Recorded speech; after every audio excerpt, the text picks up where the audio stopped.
teknik observasi ketiga yang efektif untuk pengawas lapangan.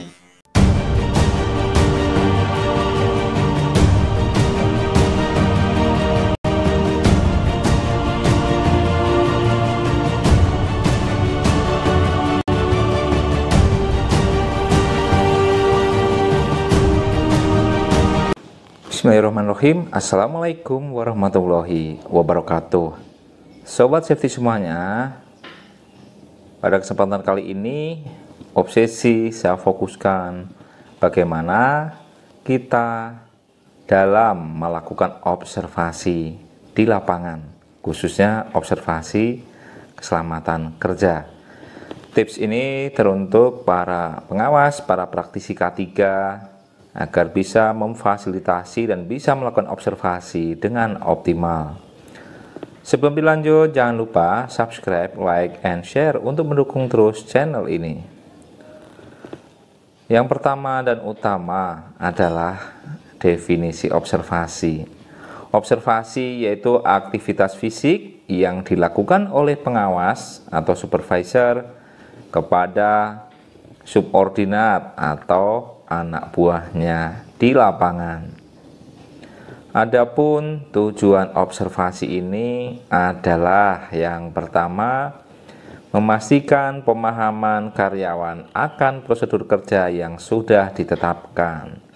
Yang kedua, memastikan prosedur kerja yang ada masih sesuai atau perlu pembaharuan karena ada modifikasi aktivitas atau perubahan atau tambahan dari langkah-langkah yang ditetapkan selama ini karena meluasnya ruang lingkup pekerjaan.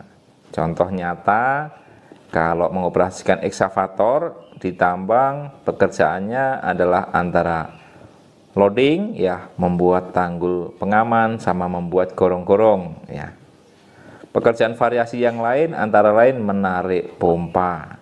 Kalau di workshop membuat saluran air atau parit, tetapi akan lebih bervariasi risikonya karena interaksinya dengan peralatan listrik, ya, infrastruktur yang lain, contohnya kabel jaringan, pipa air, pipa angin. Nah, inilah yang harus kita update, ya, saat kita observasi. Nah, dalam klausul hasil investigasi secara umum masih banyak ditemukan pelanggaran-pelanggaran aturan keselamatan. Memang banyak sumber yang mencatatkan bahwasanya pelanggaran peraturan ada beberapa hal yang berkontribusi. Yang pertama, prosedurnya yang tidak disampaikan. Yang kedua, pengawasan kurang optimal. Yang ketiga, kurangnya pengetahuan terhadap prosedur. Yang keempat, terjadi pelanggaran prosedur karena rekan-rekan belum memahami pentingnya aturan keselamatan sebagai cara untuk ikhtiar untuk memastikan setiap proses ini berjalan dengan aman. Nah, itu hal-hal yang sederhana, namun demikian ini sangat penting. Karena apa? Pengawas punya tugas dan tanggung jawab, yaitu memastikan karyawan bekerja dengan aman.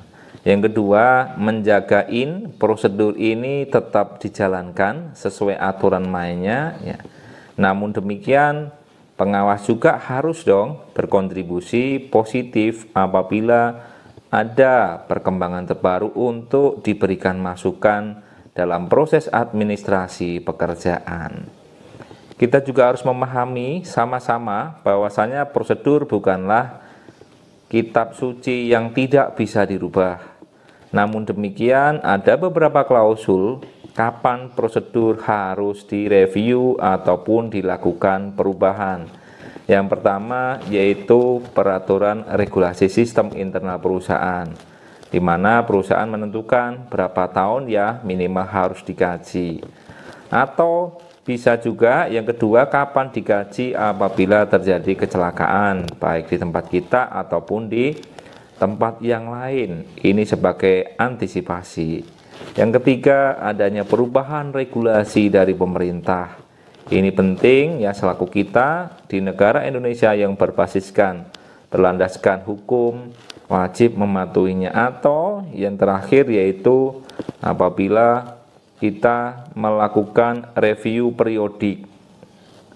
Nah, poin-poin ini wajib kita pahamin, di mana untuk menjalankan prosedur bukan hanya pengawas saja ya, tetapi rekan-rekan di lapangan ya, mekanik, carpenter, operator dan lain-lain. Maka forum observasi ini sebagai komunikasi yang positif kepada rekan-rekan di lapangan. Jadi harus ada saling keterbukaan antara pengawas sama karyawan dalam berkomunikasi untuk memastikan prosedur ini dijalankan.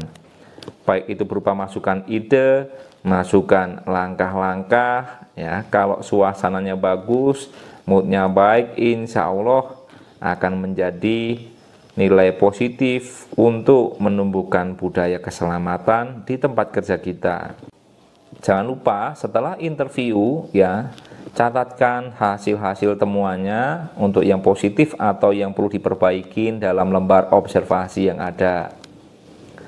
Pantau ya tindak lanjutnya sampai selesai supaya tidak menimbulkan masalah di kemudian hari. Tidak lupa pula update-lah ke database, ada bagian atau departemen khusus yang mencatatkan dan merekap sebagai bahan untuk analisa tren hasil observasi supaya bisa menjadi bahan atau strategi manajemen untuk menentukan kebijakan apa saja yang perlu dikonsernkan dalam proses operasional untuk meningkatkan kinerja keselamatan ya.